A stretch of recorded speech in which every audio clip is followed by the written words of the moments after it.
Hi, I'm Catherine Coyne, Director of the Mansfield Public Library, And I'm Whitney Brown, Head of Reference at the Mansfield Public Library. and we're here today to tell you about some great beach books that you can pick up at the library. I'll start? Sure. Okay, so we have some summer thrillers. Summer's a great time for a thriller. And the first one that I have here is called Those People by Louise Candlish. Now, everyone probably has that neighbor that they can't stand. Well, would you stoop to murder?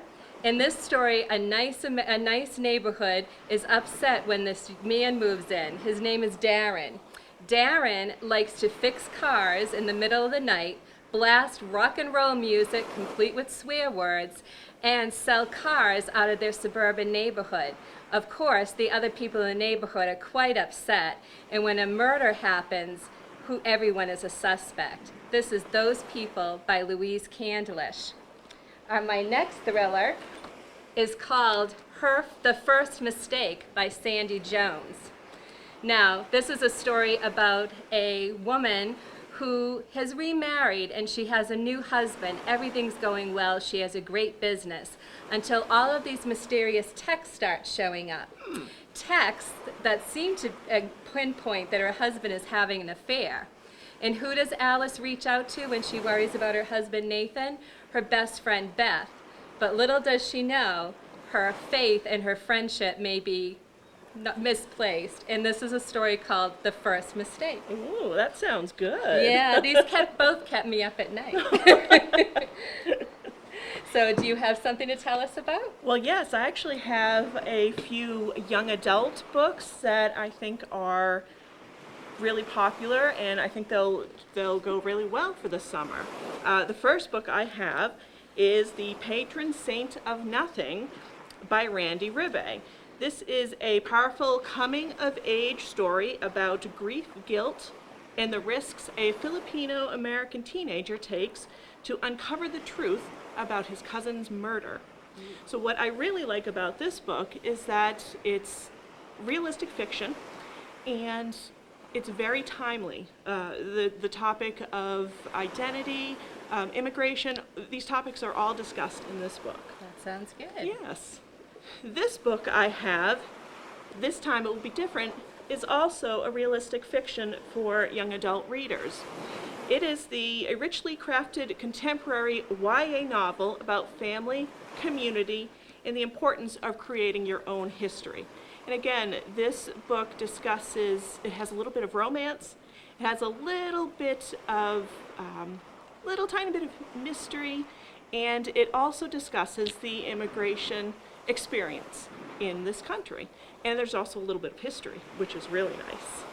Great. Well, speaking of history, I have some books that are considered historical fiction. And the first one I have is called Wonderland, and this is by Jennifer Cody Epstein. And this is about two young girls growing up in Germany as the Nazis are coming into power. It also flips back ahead in time to one of the girls' daughter.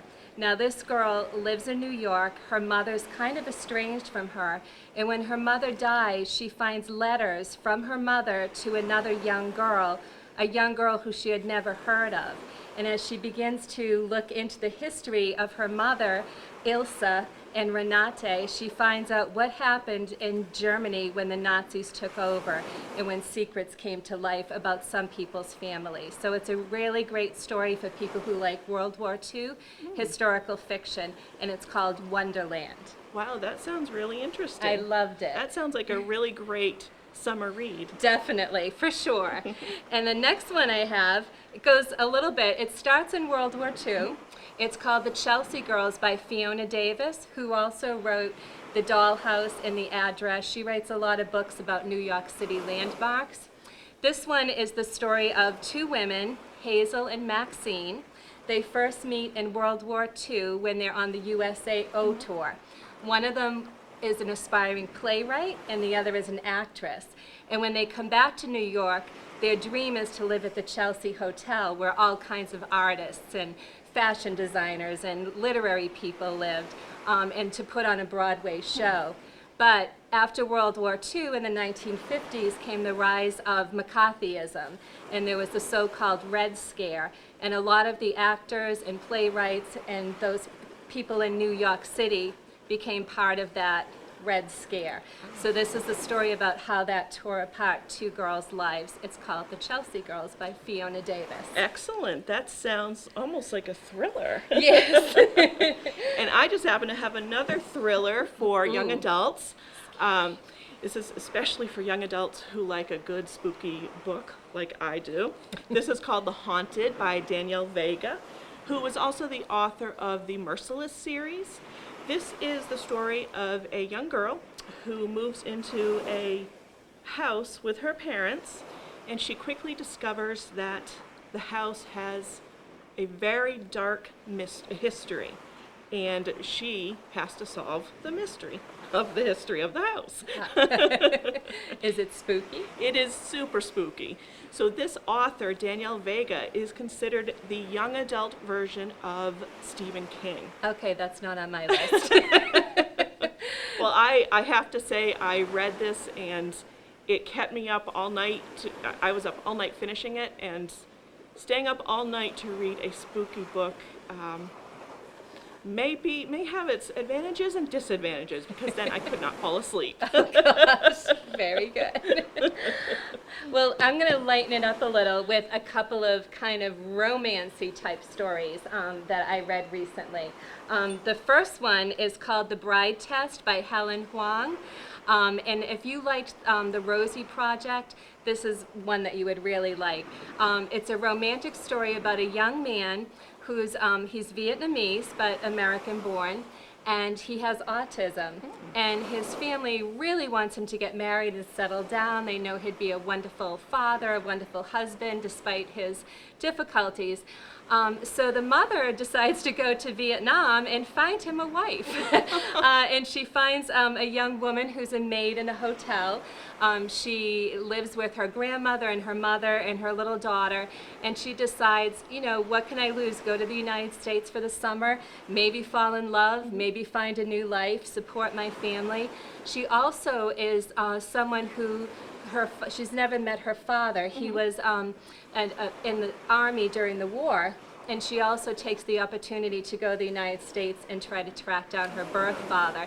And it just kind of is a good one to show you that there's someone out there for everyone, quirks and all, and that's called The Bride Test. Ooh, that sounds really good. It was really good.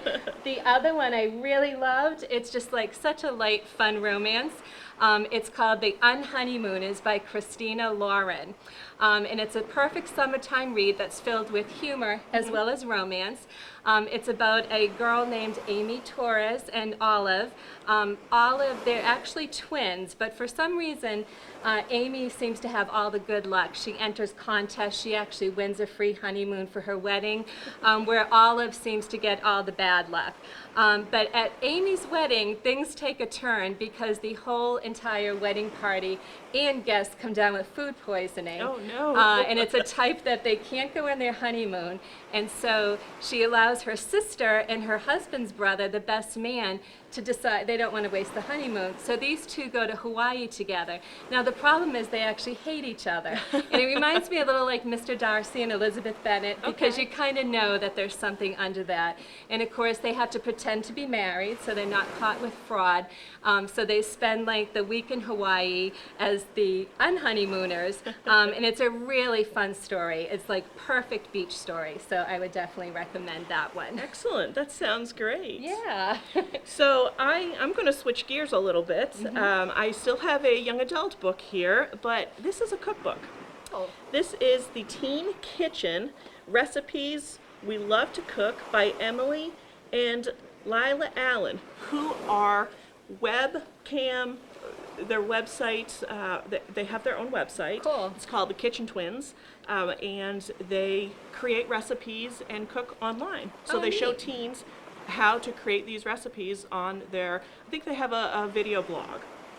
But this cookbook is wonderful because it's got awesome images and some really great recipes for to do healthy recipes, comfort food recipes So if you've got a teen who loves to cook or wants to try to experiment with their cooking, I highly recommend this. I really enjoyed it, and I came up with some great recipes. Very yummy. Cool.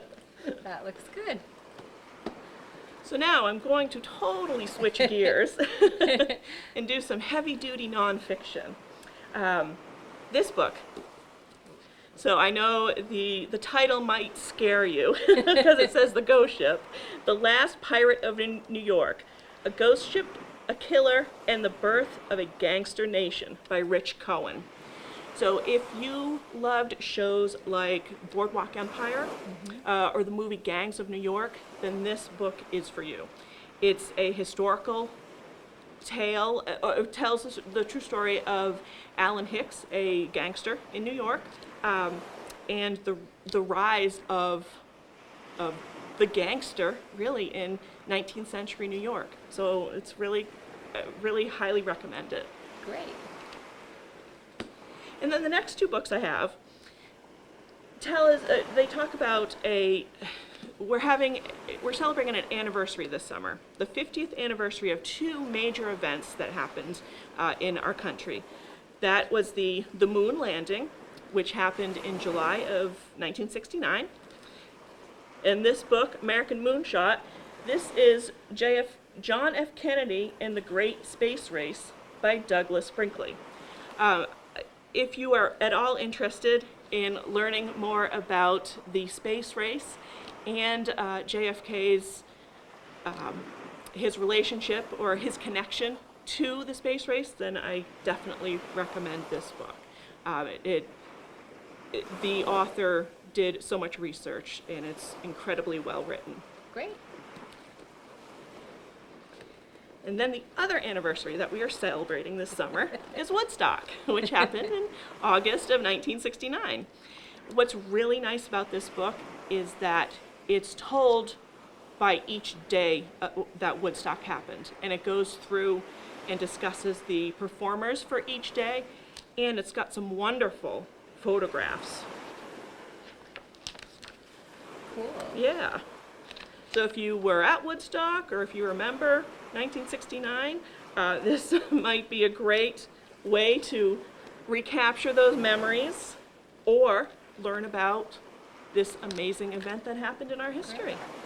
And I should mention, I didn't bring the book with me because it has a huge waiting list on it, but Ellen Hildebrand, who's kind of the queen of the summer Yes. beach read, her book that she has out for this summer is called Summer of '69. Oh. So if you're not online, in line on hold for that, you might want to get on it. Absolutely. So definitely, it kind of tied in with yours that you were talking about. That would be a wonderful, having those two books together would be a wonderful, complementary Definitely. discussion or read. Yes, for sure. Sounds good. Well, I wanted to make sure, it seemed like some of my books that I brought were kind of women-centric, but I wanted to bring a couple that I thought would appeal to the gentlemen in the audience. I know a lot of people out there love Dale Brown, Tom Clancy, Stephen Kuntz. This is a new book that's come out. It's called The Rules of Engagement, and it's written by two men, David Bruns and J.R. Olson, who both were in the Navy, and so they have lots of in-depth information about it. It's a fictional story, and it's when a terrorist breach of the computer systems of the three most powerful navies in the world is about to set them on a collision course for World War III. So it's got lots of good hype about it. If you like espionage and that type of military book, this is one for you. And then the other one that I brought along, that actually Whitney would like this, it's called Stoker's Wild by Stephen Hopestaken and Melissa Prusy. And it's kind of set up that the author Bram Stoker and Oscar Wilde, what if they actually got together back then and they had to battle a mysterious madman wielding supernatural powers. So they seek out the help of a European vampire expert, a spirited actress, an American businessman, and in this book they have to fight off vampires, werewolves, and the chains of Victorian morality. Ooh. So it's gotten lots of great press, and it's called Stoker's Wild, which is a little play on both their names. Absolutely. Oh, I better sign myself up for that one. Definitely.